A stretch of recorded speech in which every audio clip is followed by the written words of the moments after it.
Assalamualaikum warahmatullahi wabarakatuh. Anak-anak semuanya dimanapun berada, alhamdulillah berjumpa lagi dengan Pak Guru dalam pembelajaran Akidah Akhlak ya, untuk kelas 7 MTS Negeri 1 Banyumas. Semoga kalian semuanya senantiasa diberi kesehatan oleh Allah Subhanahu wa Ta'ala dan tetap semangat dalam belajar.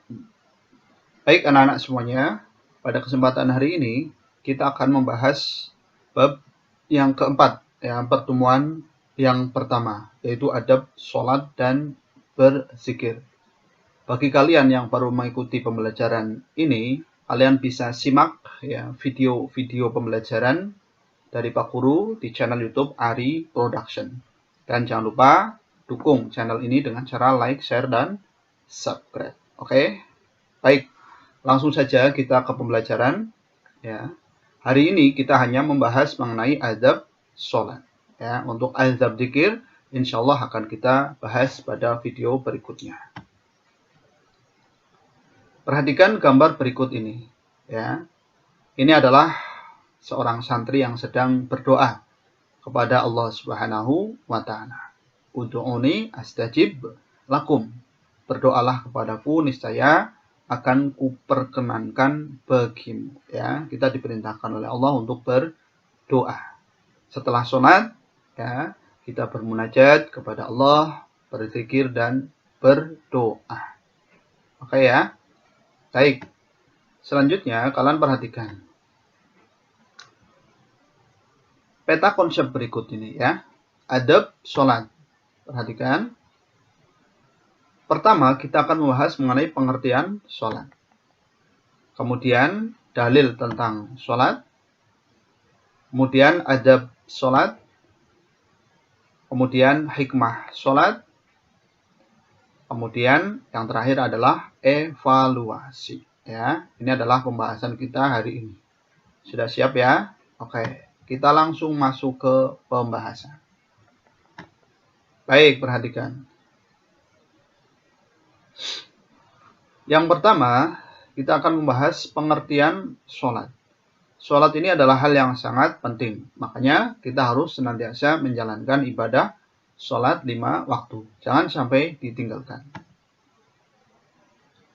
Sholat, menurut bahasa Arab, berasal dari kata sholatah, yang memiliki arti doa. Adapun pengertian sholat menurut bahasa merujuk pada ritual ibadah pemeluk agama Islam. Menurut istilah syara, sholat adalah suatu ibadah yang tersusun dari beberapa perkataan dan beberapa perbuatan yang dimulai dengan takbiratul ihram dan diakhiri dengan salam dan memenuhi syarat dan rukun tertentu. Ini adalah pengertian sholat, baik secara bahasa maupun secara istilah. Paham ya anak-anak ya? Oke, kita lanjutkan. Nah, dalil tentang sholat, kalian bisa lihat dalam Al-Quran surat Al-Ankabut, ya, ayat 45. Mari kita baca bersama. A'udzu billahi minasyaitonir rajim. Bismillahirrahmanirrahim. Wa aqimis sholata innas sholata tanha 'anil fahsya'i wal munkar. Wala dzikrullahi akbar. Wallahu ya'lamu ma tasna'un. Ya. Wallahu ya'lamu ma tasna'un. Baik. Artinya, dan dirikanlah sholat. Sesungguhnya sholat itu mencegah dari perbuatan-perbuatan keji dan mungkar. Dan sesungguhnya mengingat Allah ketika sholat adalah lebih besar keutamaannya dari ibadah-ibadah yang lain. Dan Allah mengetahui apa yang kamu kerjakan. Al-Quran surat Al-Ankabut ayat 45. Ini dalil mengenai sholat. Oke, baik. Perhatikan selanjutnya. Sholat merupakan amal yang dihisab paling awal pada yaumil hisab. Jika sholatnya baik, maka baik pula seluruh amalnya. Namun, jika nilai sholatnya rusak, maka seluruh amalnya dianggap rusak. Allah Subhanahu wa taala mewajibkan kepada setiap muslim sholat 5 waktu dalam sehari semalam yang sudah ditentukan waktunya, ya. Jadi ini ya, amalan sholat merupakan amal yang paling awal dihisab. Kalau sholatnya bagus, insya Allah amal yang lain akan mengikuti bagus. Tapi kalau sholatnya buruk, maka amal yang lain pun akan menjadi ikut buruk. Nah, ya, makanya ayo kita laksanakan ibadah sholat 5 waktu. Selanjutnya, perhatikan. Sholat 5 waktu terdiri atas sholat subuh 2 rakaat, sholat zuhur 4 rakaat, sholat asar 4 rakaat, sholat maghrib 3 rakaat, dan sholat isya 4 rakaat. Sudahkah kalian menjalankan ibadah sholat 5 waktu? Insya Allah. Baik ya, ini wajib dikerjakan. Jadi, jangan sampai ditinggalkan. Selanjutnya adalah adab sholat. Nah ini, kita akan bahas adab sholat. Sholat adalah ibadah wajib bagi setiap muslim yang sudah balik dan berakal sehat. Sholat pada hakikatnya adalah bentuk komunikasi antara seorang hamba dengan Allah Subhanahu wa taala. Akan tetapi banyak orang bisa menikmati ibadah sholat. Hal ini bisa disebabkan beberapa hal. Di antaranya adalah karena ia menganggap sholat hanyalah rutinitas belaka, sehingga sholatnya tidak berdampak apa-apa dalam kehidupannya. Padahal Allah Subhanahu wa taala berfirman bahwa dengan sholat yang khusyuk, maka seseorang akan bisa terhindar dari berbuat kekejian dan kemungkaran. Ya, ini adalah sholat. Jadi sholat itu harus dilaksanakan secara khusyuk dan juga baik. Mari kita agungkan ibadah sholat ya, dengan cara memperhatikan adab-adab. Yang pertama adalah kita harus sholat dengan khusyuk. Nah, ini ya. Khusyuk merupakan adab terpenting dalam sholat dan berzikir. Khusyuk merupakan inti dan roh sholat dan zikir. Maka sholat yang tidak diiringi dengan kekhusyuan ibarat badan tanpa ruh. Ibarat badan tanpa ruh. Ini dalil mengenai perintah agar kita menjalankan sholat secara khusyuk. Ayo kita baca bersama. Bismillahirrahmanirrahim. Alladzina hum fi sholatihim khashi'un. Ya, yang artinya adalah yaitu orang-orang yang khusyuk dalam sembahyangnya.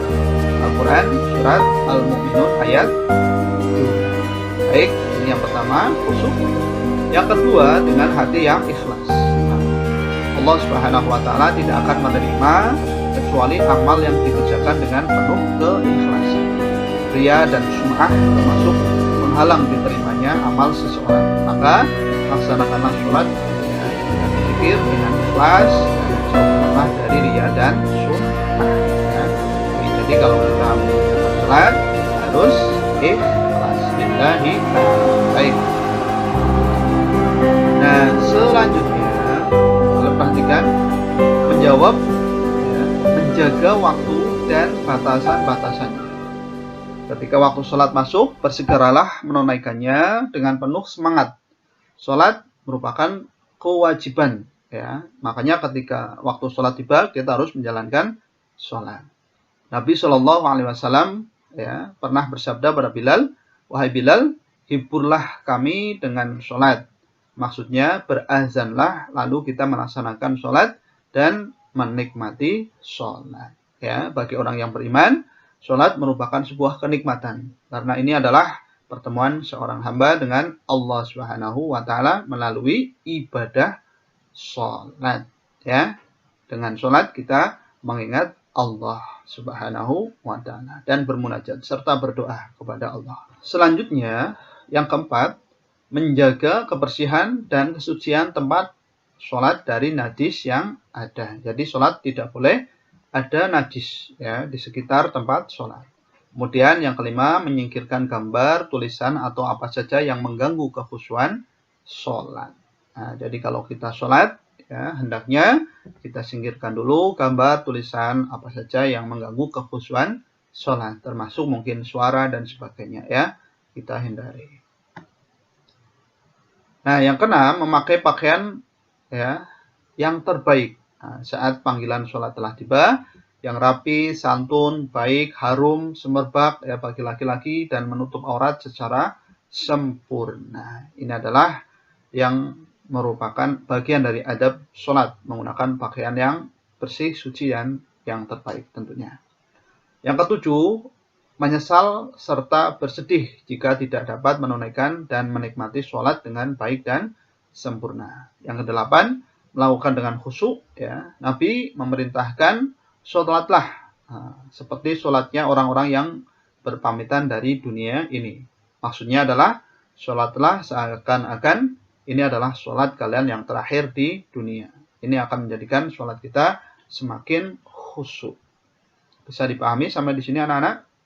Oke, ya. Kalau sudah, ayo kita lanjutkan. Selanjutnya adalah hikmah sholat.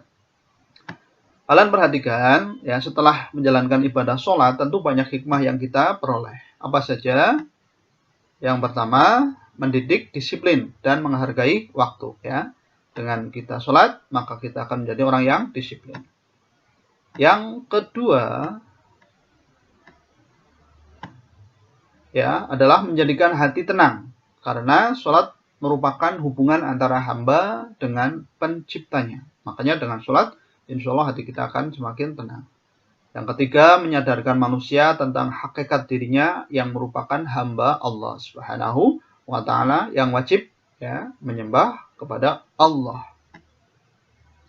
Yang keempat, menanamkan nilai tidak ada yang memberi kenikmatan dan pertolongan selain Allah Subhanahu wa Ta'ala. Ya, selain Allah tidak akan ada yang bisa menolong kita, tidak akan ada yang memberi kenikmatan kepada kita.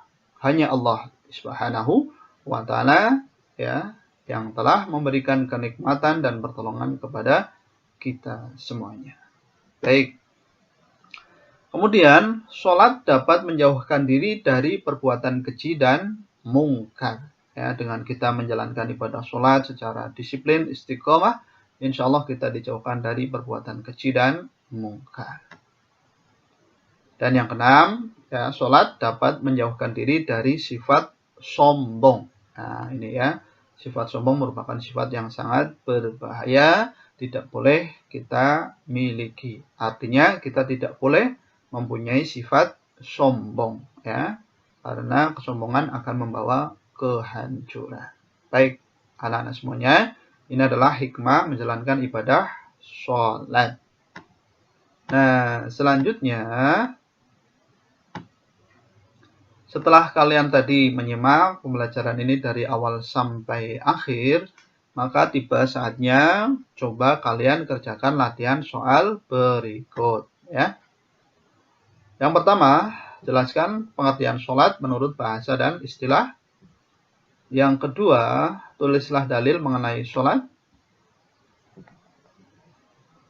Yang ketiga, sebutkan 5 adab sholat. Kemudian yang keempat, apa yang dimaksud dengan khusyuk ketika mengerjakan sholat. Dan yang kelima, sebutkan 3 hikmah sholat. Ya, insya Allah semuanya mudah ya. Kalau kalian mau mengerjakan dengan sungguh-sungguh, pasti akan bisa dan mudah-mudahan menjadikan kalian semakin paham. Baik anak-anak semuanya, terima kasih telah mengikuti pembelajaran Pak Guru dari awal sampai akhir. Mudah-mudahan kalian bisa mengambil hikmah pelajaran hari ini. Dan yang lebih penting adalah silakan kalian terapkan dalam kehidupan sehari-hari ya. Kerjakan sholat, jangan sampai ditinggalkan. Karena as-sholatu imaduddin, sholat itu adalah tiang agama. Oke? Baik, anak-anak semuanya, insya Allah kita akan lanjutkan pembahasannya mengenai zikir dalam video berikutnya. Makanya simak terus ya video pembelajaran di channel YouTube Ari Production. Jangan lupa like, share, dan subscribe. Oke, terima kasih atas perhatian kalian. Kurang lebihnya minta maaf. Sekian dari Pak Guru. Assalamualaikum warahmatullahi wabarakatuh.